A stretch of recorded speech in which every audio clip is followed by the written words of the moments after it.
Big K or Kmart was the original competitor to Walmart.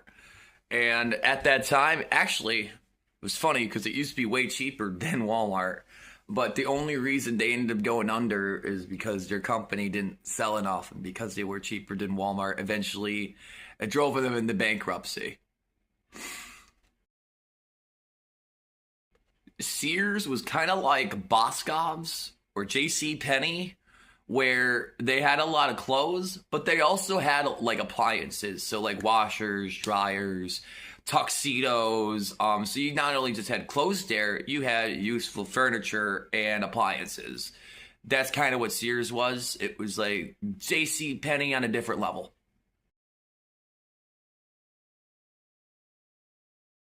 Bear with me for a minute for this one.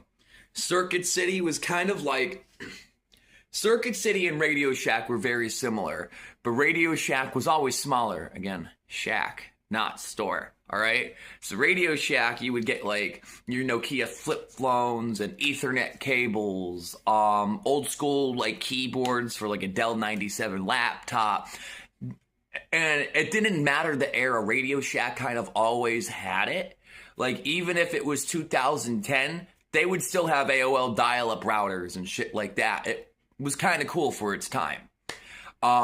Circuit City was more of like, you know, more modern or just slightly outdated electronics. Like they still had VHSs there in like 2009.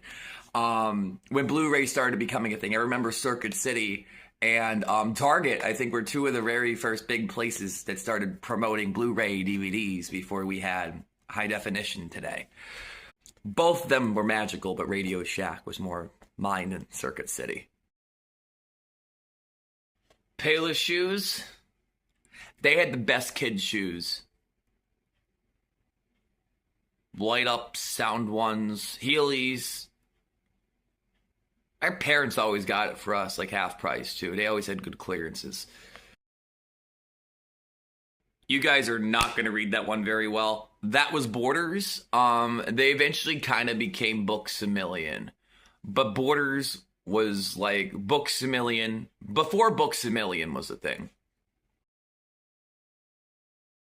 Blockbuster is quite literally my political view at this point. They may not exist anymore, but let me tell you, the best family nights you would have ever had in the world, free cartridge video games for the Sega and the N64, dollar VHSs per tape. Return them anytime. It was better than Redbox by far, and y'all missed out.